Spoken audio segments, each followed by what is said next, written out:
Hello everyone. In the last lecture, we have seen about the properties of conditional expectations. There are few minor points that we will want to look at that and then we go on to see examples, especially in the context of binomial model, because that is what is our interest is going to. Okay, so we have seen that in some sense the conditional expectation is the best. In what sense? We have seen, given an x on some probability, which is defined on some probability space, and you have a subsigma field of f, then expectation of x given g is the best predictor for x given the information g, right. So, that is what we said.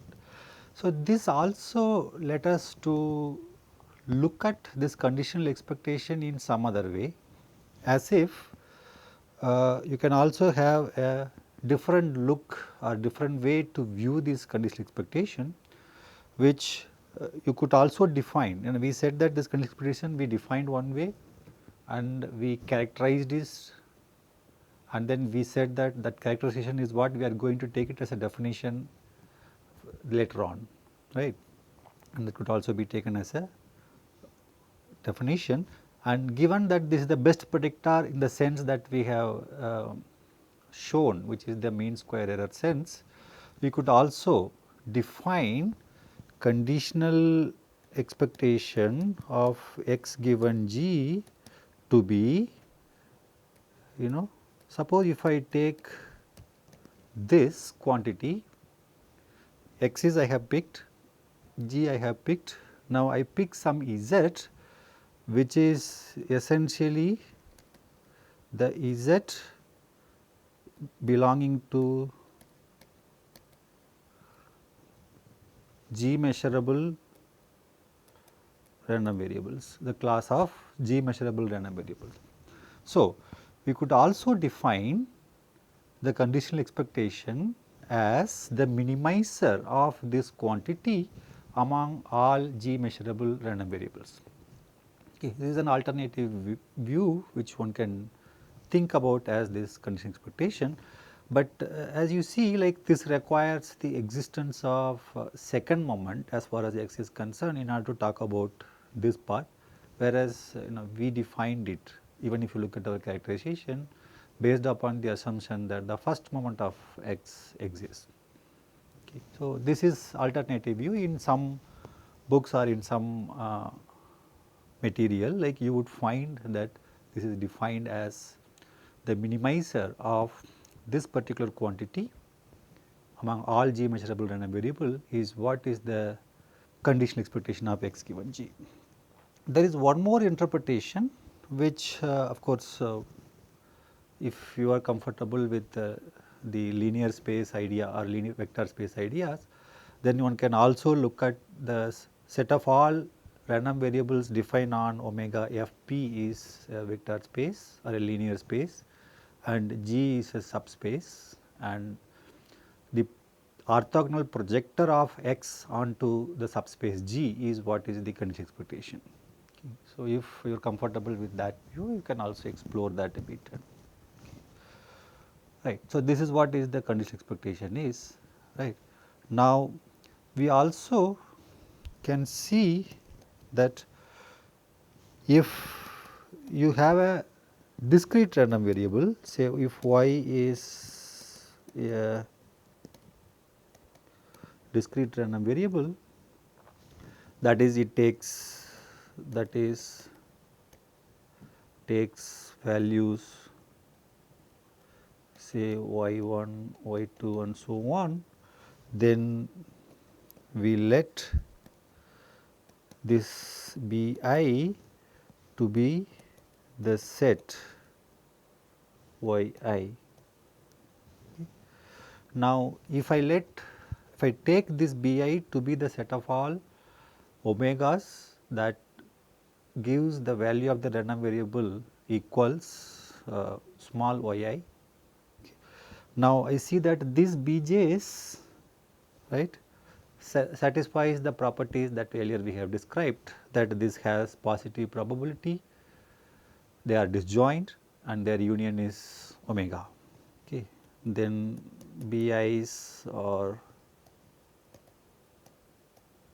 disjoint and their union over I of bi is omega. Then if, then we know that we have already defined that, right. Then if sigma of y, if we pick, which is nothing but the sigma field generated by the random variable y, or equivalently the sigma field generated by this classes of sets bi's. Okay. Then this is a sigma field which we have already seen, right, and it is this smallest sigma field with respect to which this random variable y is measurable, right. Then if you pick this as, in our case, suppose if I pick my g to be this, then we write, right, given the conditional expectation of x given this particular sigma field, which is essentially we should write in this form, but we simply write this as expectation of x given y. Okay. So, whenever we write in this form expectation of x given y, remember the conditional expectation given sigma field is information content, and y, the information content which is given out by this random variable y, and the sigma field sigma y here, they are one and the same, right.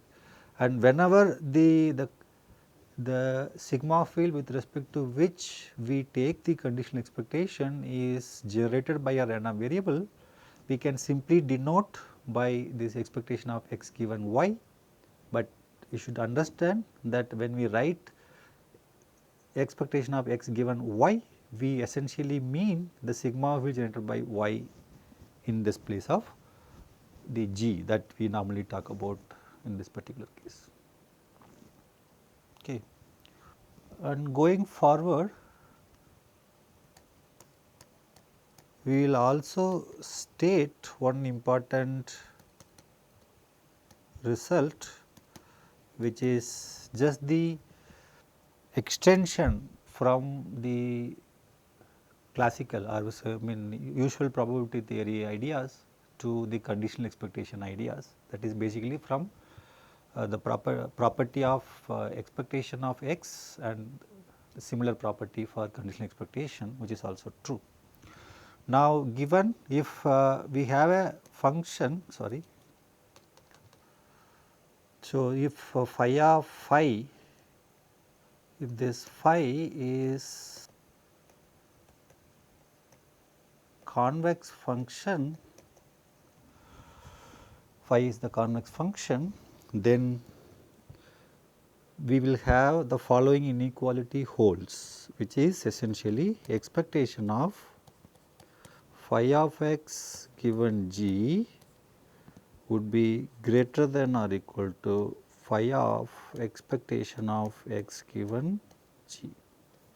So, this inequality will be true. This is what is called as Jensen's inequality, which is also true with respect to ordinary expectation, and this is also true with respect to conditional expectation. Of course, this we take without proof, and the proof is similar to how you prove in the case of ordinary expectation. So, we will not worry about that too much. So, this is what is one other property that we might recall, okay, and we will be using this quite frequently.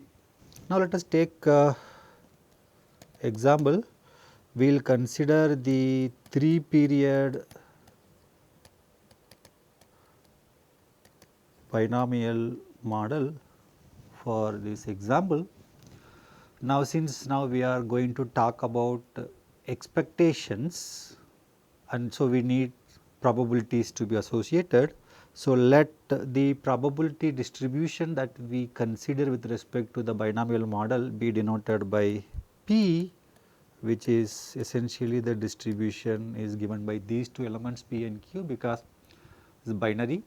We only need to assign probabilities for an up movement and for a down movement, which is where Q is 1 minus P, and we also assume, for the sake of clarity and implementation, that this is P is strictly between 0 and 1.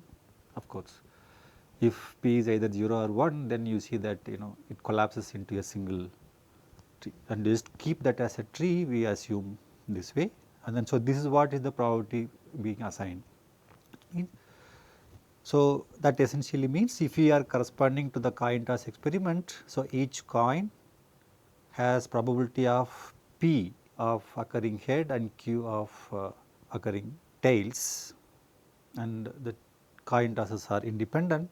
So, you get this is assignment for each and every node of this particular binomial tree. So, we have this 3-period binomial model in mind.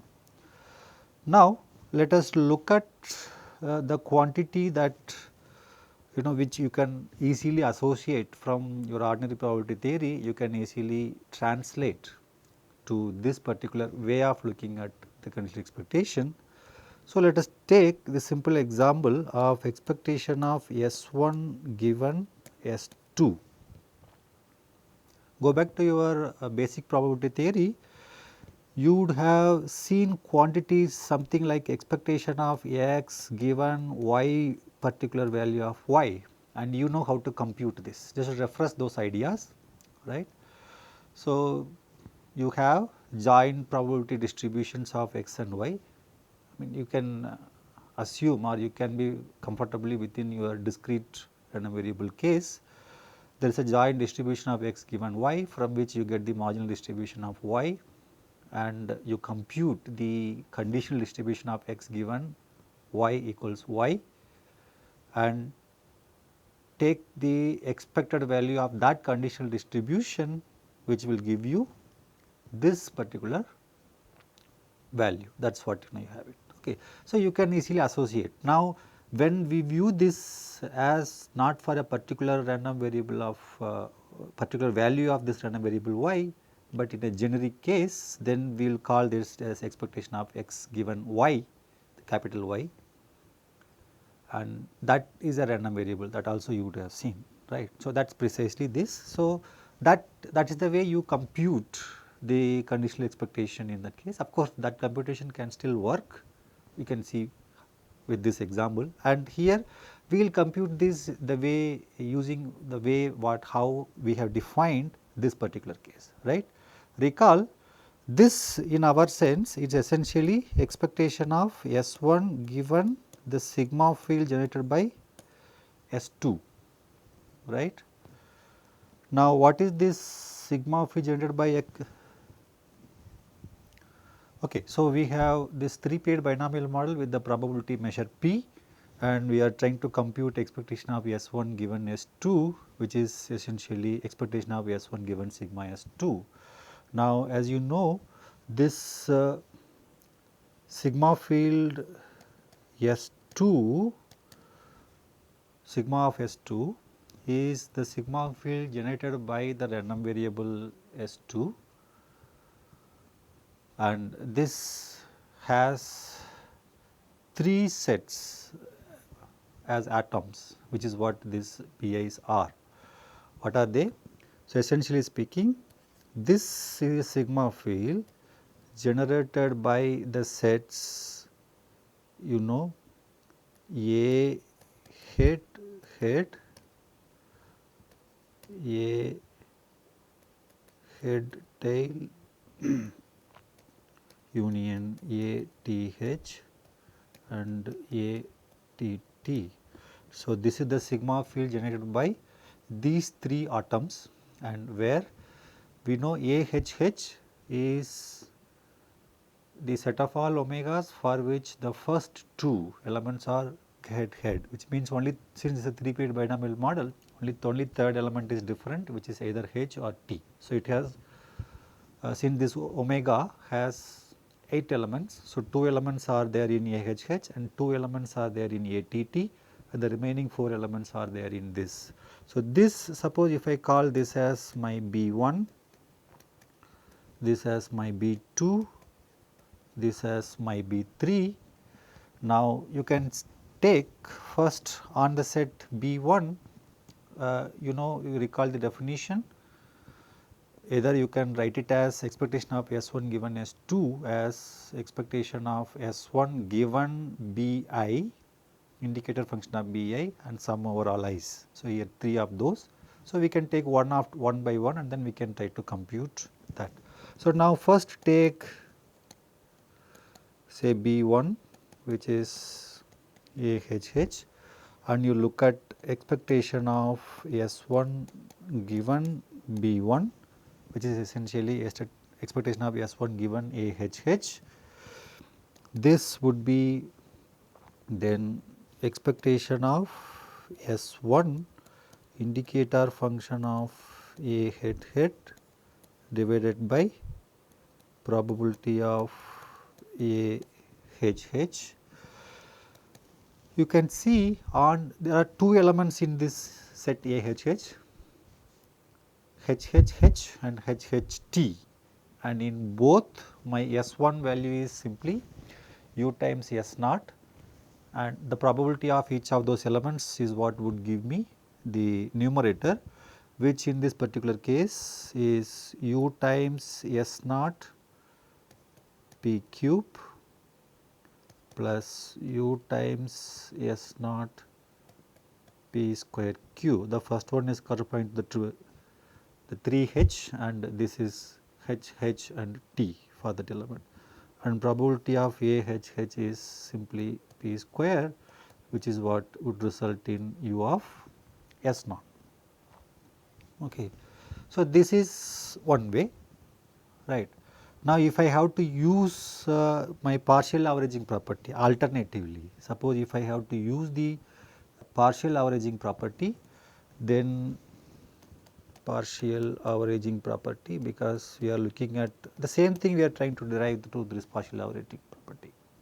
So, what does that says?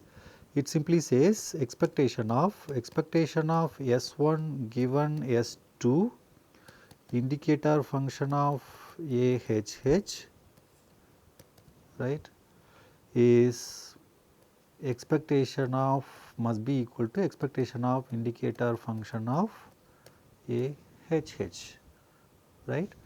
Now, if I consider the left hand side, right. So, this on AHH we already know AHH is an atom for the sigma field, and on BIs this interpretation is a constant, right. So, you can write this as probability of, can take out essentially because this will be a constant on AHH, and this the expectation of indicator function of AHH, which is probability of AHH, and expectation of S1 given S2 of omega for omega in AHH, which is essentially P square expectation of S1 given S2 of omega for omega in AHH. This is the left hand side, and on the right hand side this quantity is simply equal to, on this what is the S1 expectation of S1 on the set AHH, right.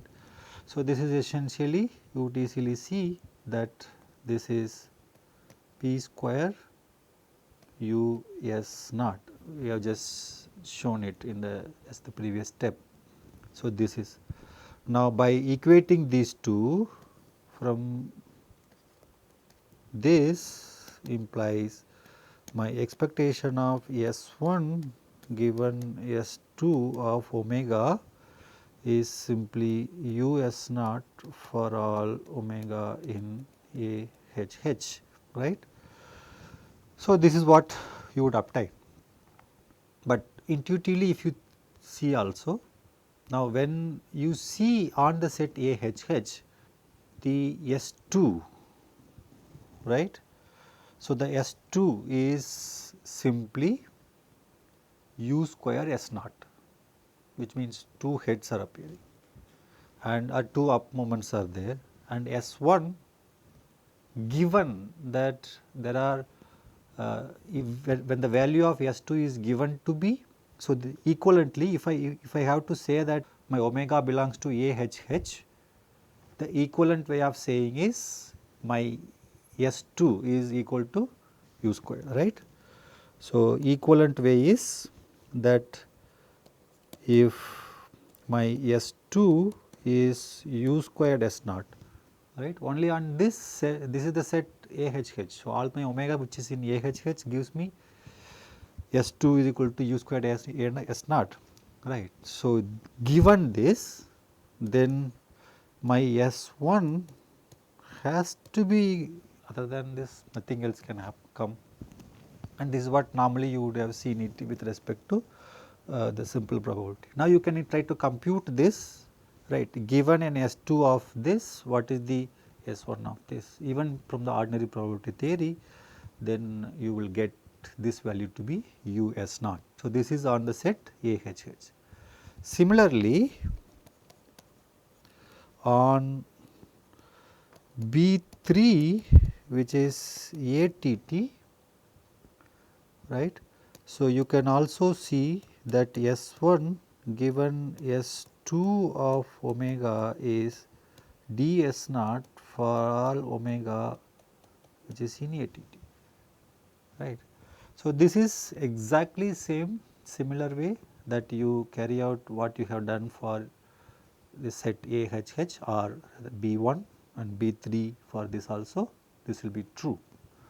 Now, take the other set which is B2, which is AHT union ATH.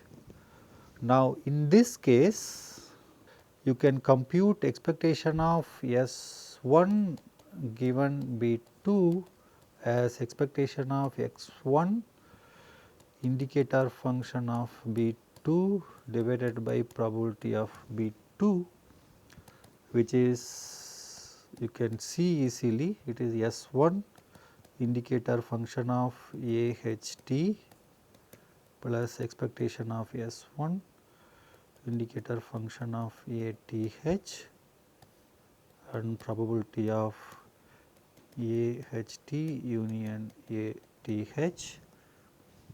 This we could write because my AHT and ATH are disjoint. Now, this if I do the calculation with respect to the first expectation of S1 indicator AHT, which means on the set AHT, the expected value of S1 would be US naught P square Q corresponding to HTH and US naught P Q square corresponding to HTT. Similarly, on the head on the set ATH, this will be ds naught P square Q on THH and similarly ds naught on PQ square, which is TH followed by T on this particular omega, right. Now, this is then nothing but P square Q plus PQ square plus P square Q plus PQ square, which you can easily see that by 2 PQ, which is coming out to be half U plus D S naught, right. Thus, you can use the partial averaging to arrive at the same. So, thus you have S2 of omega is half U plus D times S naught for all omega in AHT union ATH. So, this is what you compute, right. So, now you have computed for all three atoms for the sigma field generated by S2, right.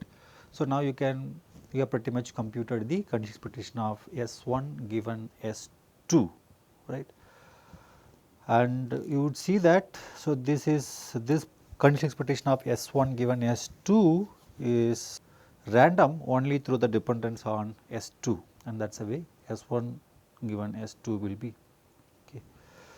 We can also write this just to connect to what you might have been already comfortable with that, where my g of x is u s naught if my x is u squared s naught, and half of u plus d s naught if my x is u d s naught, and d s naught if my x is d squared s naught. And now, this form you would have seen in the ordinary probability theory, right.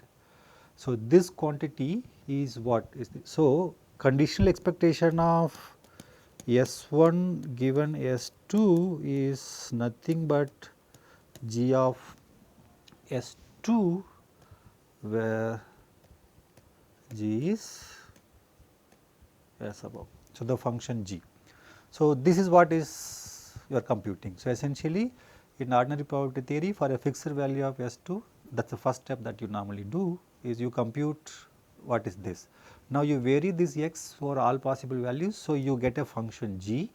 Now, make that function as a function of the random quantity, because this x is essentially your u squared s naught or u d s naught or d squared s naught is what the values of S2, right. So, make that as the random. So, g of S2 is what this function. So, this function is what then you have computed as a function of S2 is what this conditional expectation of S1 given S2, that is what we say, that this is a random only through the dependence on S2. So, this example then you can easily correlate or relate to what you might have studied in your ordinary probability theory, where expectation of x given another random variable particular value. So, you can easily relate and then you can compute, see, and then what we are doing it here. Next we will see another example again in the binomial model, and that is going to we take it a bit forward a little bit. Okay. So, let us take, so instead of taking expectation of in the binomial model itself, give one random variable given another random variable.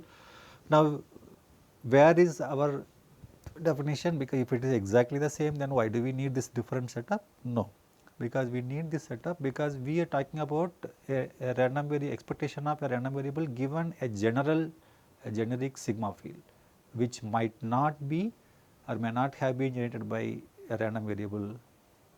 So, we are just generalizing in that sense. Okay. So, recall in our models. So, as again you can assume a 3-period model, or in for this particular example even you can go beyond, does not matter, because our notation takes care of that. Suppose if I take my F1,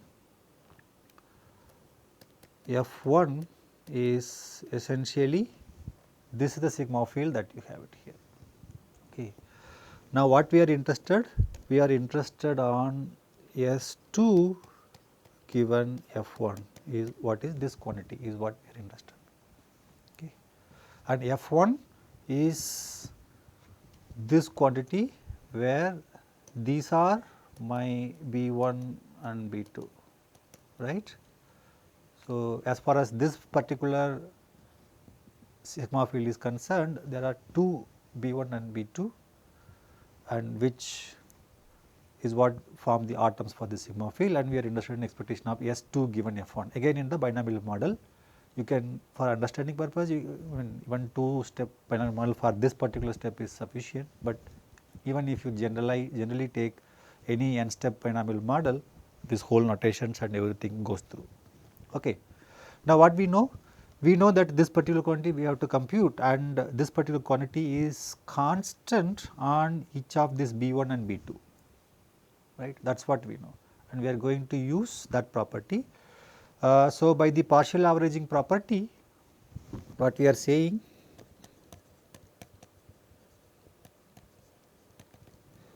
property, since this S2 given one is constant on AH and AT, right.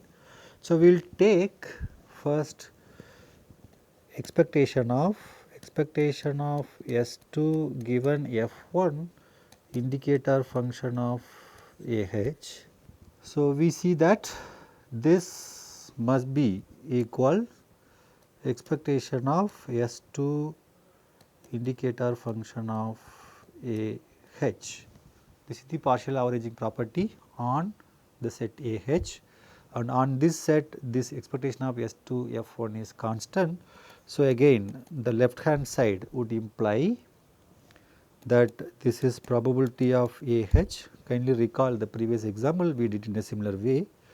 So, the left hand side would imply that this is equal to this, and expectation of S2 given F1 of omega for omega in AH, which is probability of AH is simply P times expectation of S2 given F1 of omega for omega in AH. And similarly, in the right hand side, what you will have? This is S2 on AH, right. So, S2 on AH means we talk AH is only the first the coin toss is head, second coin toss could be anything, right. And given that the first coin toss is head, second coin toss is either head or tail. So, there are two possibilities. So, if I have to use that idea, then this will be u squared s naught with probability p squared, this will be u squared s naught, and with the probability p q, this will be u d s naught, right. And if I equate these two, then my expectation of S2 given F1 of omega would be, there is a p here which will get cancelled with 1 p on the right hand side, the remaining elements is going to stay.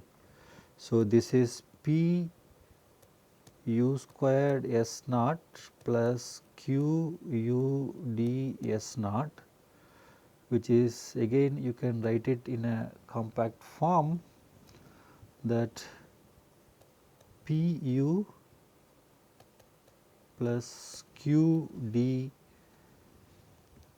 times P u plus q d times u s naught. So, this is for all omega in AH, right. So, this is what is the quantity that you compute for omegas in AH. Expectation of S2 given F1 is simply given by this quantity here, right. Similarly, what you can do is expectation of S2 given F1 of omega can be shown to be equal to P u plus q d times d s naught for all omega in A t, right. So, this is what is the conditional expectation. So, I mean if I have to write in our original form, so I can write this expectation of S2 given F1 as P u plus q d times u s naught indicator function of AH plus P u plus q d times d s naught indicator function of A t, right. So, this is the expression for this conditional expectations that you have here. Now, certain observations are in order because that is what we are going to use here. you can see that this quantity expectation of S2 given F1 of omega, for example, for omega in AT we wrote PQ plus QD as ds naught. This ds naught is nothing but my S1 at the down node, right, S1 at the down node, right. Similarly, if we look at the previous quantity, this US naught, it is the value of S1 at the up node, right.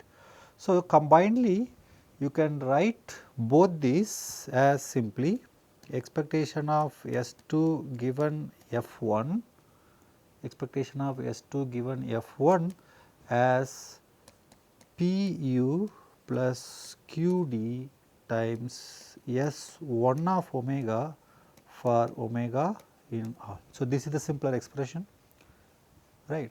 So, this tells something more, that the F1, right, which is what we are trying to do, we are trying to estimate, remember conditional expectation as the best estimator. So, among all F1 measurable random variables, we are looking for the best estimator for S2, which is what this expectation of S2 given F1 means. And given all the information F1, when we are trying to estimate S2, right, is in a way all the information that is required are summarized in the value of S1, that is what this pretty much says. So, the complete information is F1, and here we say this estimation requires only the value of S1, not the complete information F1. What is relevant from the complete information is the value of S1, right. So, this is what this says. Now, similarly, you can extend this same, you can do exact same steps that we have done so far to compute expectation of S2 given S1. So, this is an exercise, you can do a similar thing and you can arrive at expectation of S3 given F2. Again, this is a random variable, so I can put an omega here. So, expectation of S3 given F2, you can also show that this is nothing but S2 of omega for all omega. See, extending the same idea of expectation of S2 given F1 to expectation of S3 given F2, you will see that exactly the same expression comes, but with S1 replaced by S2. Okay. You can also see that this can slightly be written in a slightly different way also, that this could be written as some p times, okay. I mean this is first thing is what you observe is in a similar way you can obtain this. Now, but either this or this can also be written as, suppose this is F2. So, now if I write explicitly, suppose if I assume that it is a some 3 period model or so, then I can write this as P u S2 of omega plus Q d S2 of omega, right. What is this u S2? It is basically S at 3 if I look at it, and with omega appended with, because this omega when we write, suppose if I assume for 2 period 3 period model simpler case. So, this will be up to 2, then the third element of this omega would be head, and here the third element of this omega is tail, right, in the second component that we write. So, you see that you can also write it in this form. Now, further you can also notice, suppose if I take this quantity, right, expectation of S3 given F2, and I further take expectation of S3 given F2 is what is the random variable. Now, this estimate, if I do this, right, then what I will get? Pu plus Qd times expectation of S2 given. Okay, so this will be same as expectation of Pu plus Qd times S2 given F1. Now, Pu plus Qd is constant, so I can take out, and then I see expectation of S2 given F1, which I have given to be this. So, in net result is my Pu plus Qd square times S1 of omega for omega belongs to omega, and you can see that by the tower property, right, this is nothing but expectation of S3 given F1, right. You can see that this particular quantity, the left hand side of this equation, by the tower property if I apply, it is nothing but expectation of S3 given F1. So, what we have written here is simply S3 given F1, which has this property, right.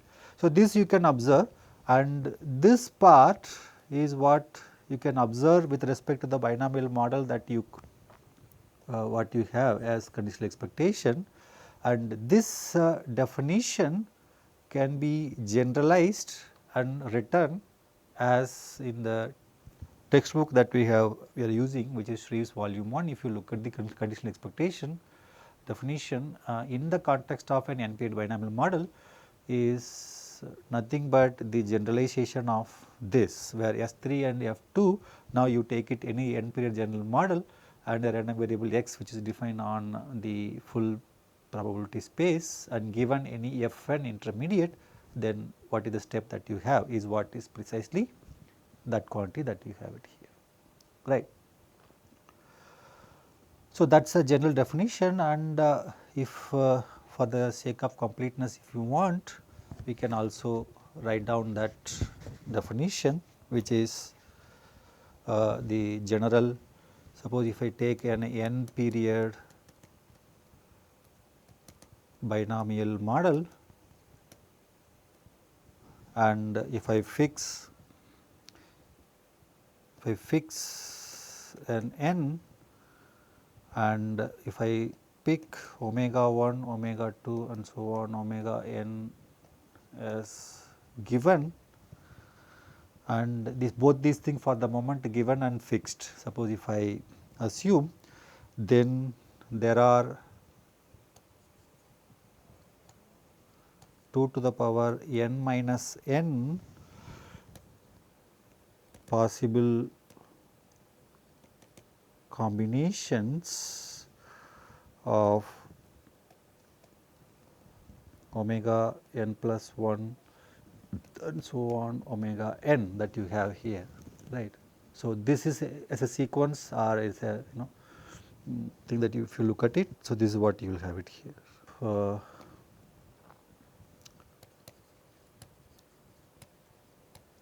Of the sequence, this is basically a fixed value of omega 1, omega 1, omega n. So, any fixed value up to time n, if you fix this omega 1 to omega n either h until take a particular this particular thing, so you keep it fixed, then the remaining ones you will have this many possibilities.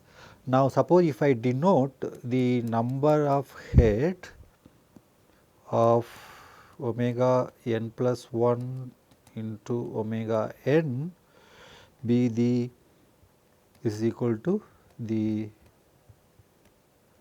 number of heads or number of up moments in this sequence, and similarly number of tail in omega n plus 1. This is the notation that we use, number of tails in omega n plus 1 omega n. And if you look at, if you go back and look at my F1 and F2 and so on, that what we have seen, right. So, for a fixed value of omega, for each fixed one, the variations will give the atoms. So, the atoms will be as per the variation of this 2 to the power n elements that omega 1 to omega n that you may have here, right. So, these are variation that you have it here. Then if I pick a random variable x on my full space omega, where my f is same as my f capital N, right. This is the full sigma field that you have, complete information case. Then this particular quantity, and if I also assume my probability to be p and q, then the conditional expectation of x given f n, right. So, since this is f n, so here this f sub small n is what is our g. So, appropriately we denote only w 1 to w sub small n, because this is what it would depend on. This could then be written, if I use the previous ideas, as a sum over probability of number of heads in omega 1 to omega n and q number of tails in omega n plus 1 to omega n times x of omega 1 to omega n and omega n plus 1 to omega n, where the sum is over all omega 1 and omega n. So, for all variations, so you can just whatever we have computed earlier, expectation of x given f 1 or x given f 2 that we have seen. So, you can easily see that it falls into this. So, this is what is the definition. If you want to specifically write the conditional expectation in the context of an n period binomial model for use, then one can directly use this definition. This is what will turn out to be the quantity if you apply the usual process, right. But what we have defined so far is any general sigma field G that is applicable here, right. Now, one couple of simple observations you can make, which is trivial. Expectation of x given f naught, as you know, is simply expectation of x, and expectation of x given f n, right, and if this is same as expectation of x given f, because we have taken f n to be f, which is the usual case, and since x is defined on omega f p, so this is x is measurable with respect to f, so this is x. So, you can see that these two follows easily, and this is a small property that you can look into this case. Okay. So, this is what is all the examples of these conditional probabilities that you might think, and this definition is basically with respect to n period binomial model. The definition of conditional expectation, you can write it in this form. Okay. This is just an additional, but even without it, even the basic definition will work, but this is a simplified definition which you can directly use it in the case of binomial model that you have it here. Okay. Next, we look at the case of certain observation that you have made. Of course, we will come back to that. So, you recall in the binomial model case, you have defined not just p, but you also used another probability distribution p tilde q tilde, where my p tilde was 1 plus r minus d by u minus d, and my q tilde was u minus 1 minus r by u minus d, which is essentially this. And with this p tilde and q tilde, right, which we call, so this is basically what we call, you recall, this is the real world probability measure, and we call this as risk neutral probability measure, right. Now, with this p tilde q tilde, it is easy to verify the following, which is I just substitute p tilde, I take, I multiply by u, and q tilde I multiply by d. This is will be equal to 1 plus r. Okay. So, this is an important observation with respect to this p tilde q tilde that you will make. So, which is p tilde u plus q tilde d is equal to 1 plus r, right. So, this is, so what this says, just look at this and see. P tilde u and q tilde d, what are u and d? These are up factors and down factors in the binomial asset pricing model, and the expected value of these factors, up factor and down factor. Suppose if I call this is u and d, I can always represent it as Sn plus 1 by Sn to be equal to this u. So, which is what this up factor and down factor would mean, right. So, the left hand side is nothing but the expected increase in the underlying risky asset, right, underlying stock. Suppose if you call this S as a stock price process, then this is nothing but the expected increase in the stock prices is what is given by p tilde q tilde, p tilde u plus q tilde d under the risk neutral measure, right. And on the right hand side is basically you can think of it as the increase in the risk free asset. So, if you have 1 rupee invested, right, in risk free will grow to 1 plus r.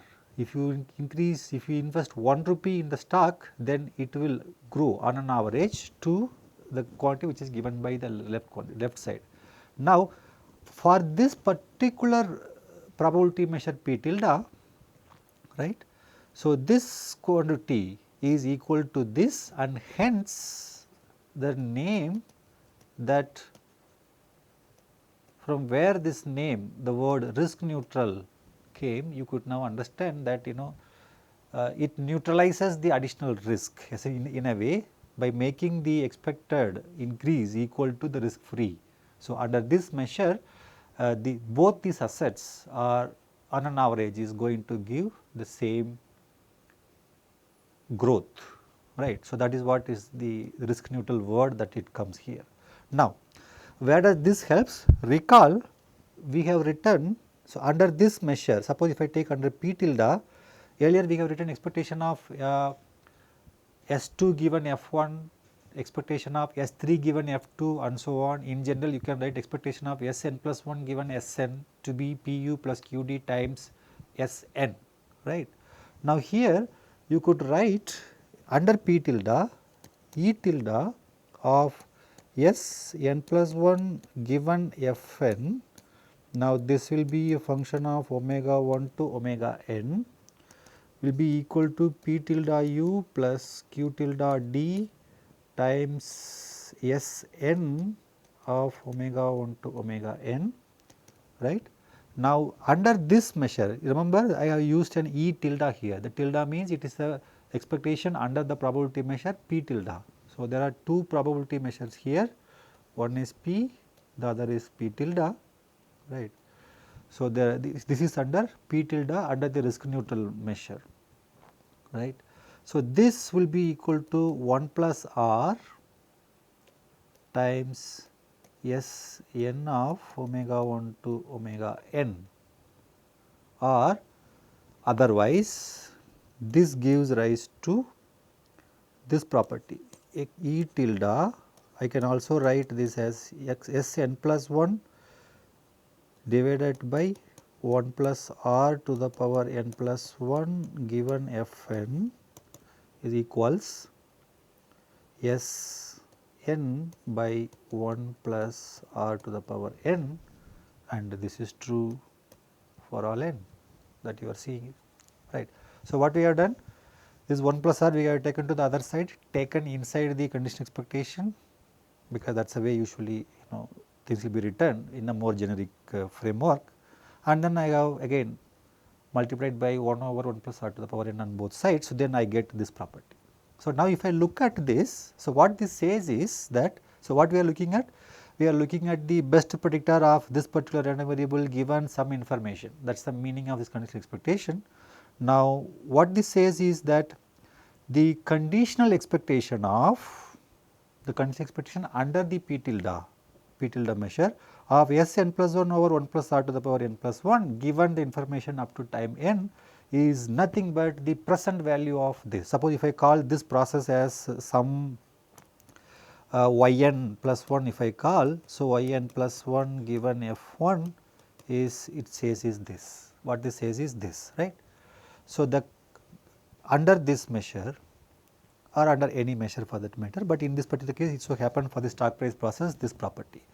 This if it happens, then this property is what we call as the martingale property. So, now when we define next, so what we are going to define is this martingales, and so you see here it has this. So, it has a name, that property of this type, right, that we have here is essentially what we call the martingale property. So, you see here certain property and you are now observing that this is satisfying this. Now, what is this called? This is what is called the martingale property. So, now let us define what is martingale. Now, to define martingales, we need to first assume, as usual, there is always an underlying probability space omega f p, okay, and there is a filtration, Now, let us assume that this n runs from 0 to some discrete filtration. So, 0 to if I assume finitely, so it is some n and my f sub n would be this f, right. So, there is a filtration and we have random variables defined on this probability space. Okay. So, we take a sequence of random variables, right.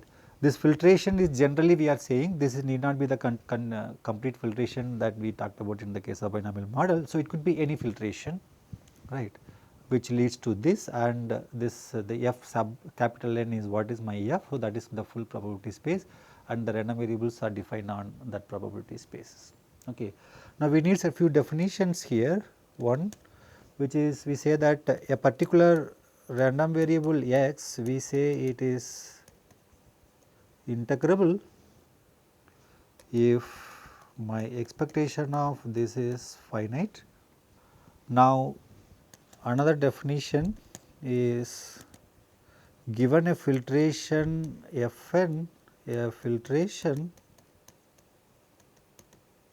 we say that a sequence of random variables, say xn, is adopted, okay. This word is adopted when we say if xn is fn measurable for all n. So, this is a particular terminology that we will use. So, we say an adopted process.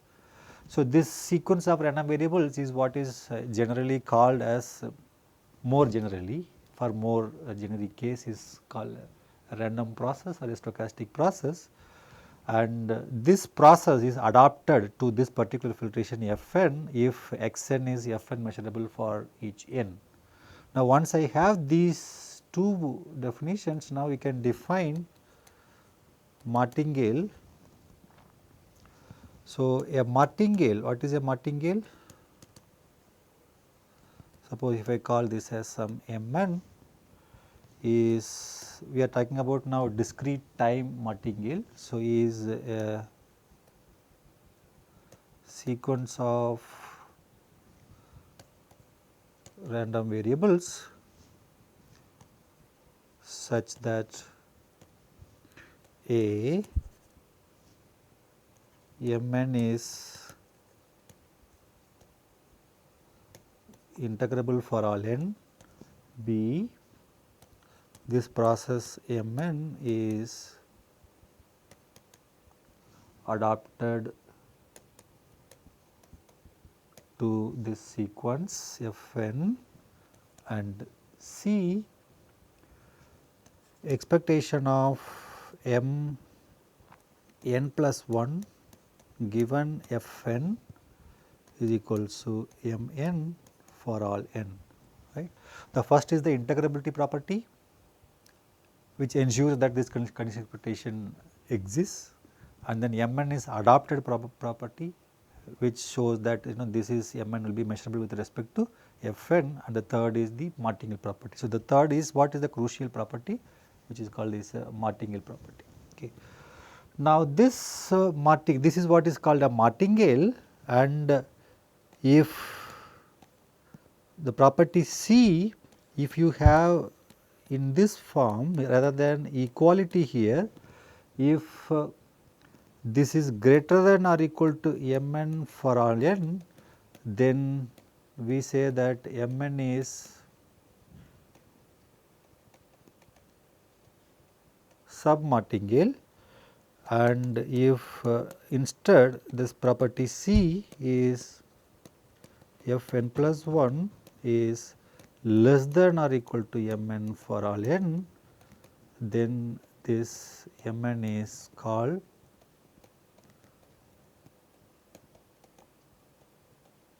supermartingale. Okay.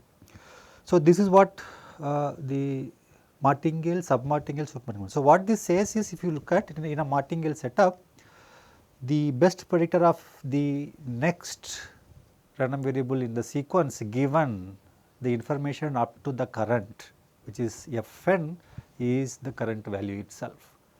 Whereas, in the case of submartingale and supermartingale, you are saying on the one side, which means that it is at least the current value and this is at most the current value of the process at this.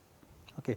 So, this is what is and here if you see, depending upon the convenience, we may simply say Mn is a martingale whenever the underlying Fn and the probability measure is understood, or sometimes we say Mn Fn is a martingale,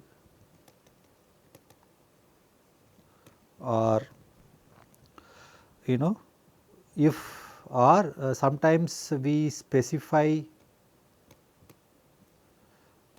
the probability measure also, because as we saw just in the previous example, right, if you go back to this particular example, you see under P, suppose if you compute under P, under P this is not going to be true, that P u plus q d is not in general is going to be equal to 1 plus r, and hence under the measure P, this equality that we have written here need not be true, and hence under P this need not be a martingale. But under P tilde, since this is going to be equal to 1 plus r, and hence this particular quantity is going to be this Sn over 1 plus r to the power n. So, we will say this particular example, if we have to say, so this Sn over 1 plus r to the power n. So, in say n period binomial model, what you are observing is that this quantity is a P tilde martingale, or a martingale under the probability measure P tilde, right. So, that is what we will say. So, this is one example, so which we have seen in this, and we have defined now what is a martingale.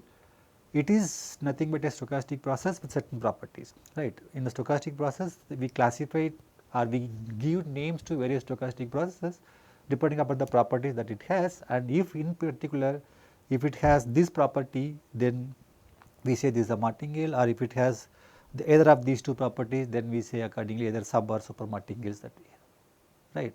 So, this is what it is, and one example in the case of NP binomial model is this is a P tilde martingale, which is not in general, it may not be p martingale or a martingale under the risk neutral real world probability measure. It will be a martingale under the p tilde risk neutral probability measure, and that is how the risk neutral measure is constructed, that so that this becomes a martingale that you have it here, right. Now, this there are one step property that we have seen. There are at least couple of properties that we see quickly before we close, which is the one step property we know. Quickly we will close this with couple of properties that we can observe, so that we do not need to repeat it again. So, this is basically what we have observed is expectation of m n plus 1 given f n is m n. This is true for any n, and hence expectation of m n plus 2 given f n plus 1 is m n plus 1. Now, take the expectation of this quantity with respect to f n further. So, you would see that expectation of m n plus 2 given f n, which is would be equal to m n. So, what we are saying is n plus 2, n to n plus 1, this is one step property, n plus 2. So, in general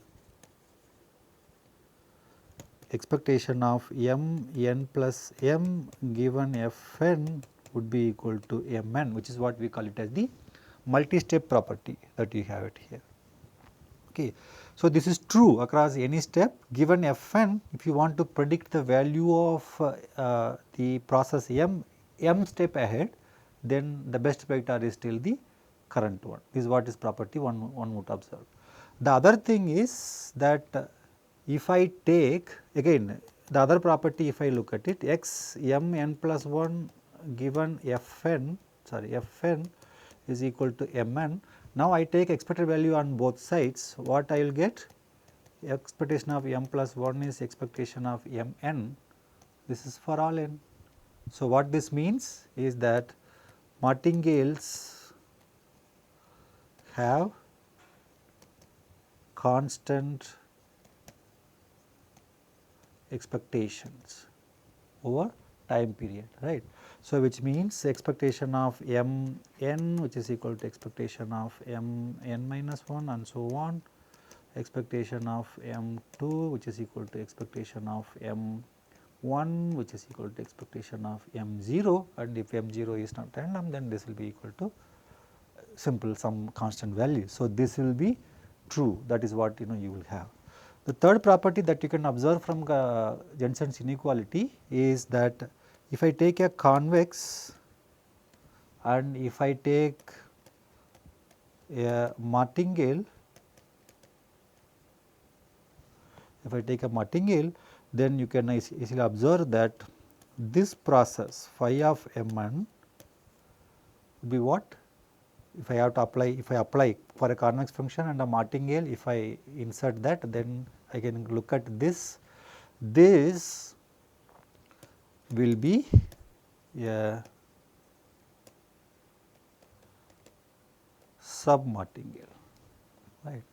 So, this is one other property which we can easily see is, which is what will be very helpful for us when we go ahead, is that suppose you fix a x is a random variable on omega f p with expectation of x is finite, and let you define expectation of x given f n, right. This is what you define for all given any. So, and also you are given a filtration f n, then this you define, then the claim is m n is a martingale. So, you can verify the first two properties, again you will use Jensen's inequality to verify the integrability property, and since this definition itself x given Fn, so measurability is immediate. For the integrability property you will use Jensen's inequality. Okay. But we can look at the third property, which is expectation of m n plus 1. For the martingale property, you can look at this as expectation of m n plus 1 is essentially expectation of x given f n plus 1 given f n, right. So, this is what is my m n plus 1, and this by the tower property is nothing but expectation of x given f n, and this is nothing but m n. So, this is the martingale property, and hence the result follows. And this is an important example in the series also. You could take it an example, and you can see how one can construct the martingales, and most of the martingales that you basically encounter are of this nature. So, they are actually given as conditional expectation of some random variable given a filtration, a sigma field in the filtration would define a martingale. So, most of the martingales that you encounter would be of, can be represented in for some random variable x and for some sigma field Fn in this form. So, that is where this thing. So, whenever you encounter any such a random variable, basically what you are looking at it as Fn increases, right. Fn is a filtration, so the information accumulates. So, there is an increasing sub sigma fields of F, and which means if you think about this information, so as you get more and more information, right, you are trying to estimate the x, and those estimates for x given more and more information that you add will form a martingale, right. So, that is what this pretty much says. Okay. So, we will see with respect to binomial model and other things little later. We will see in the next lecture.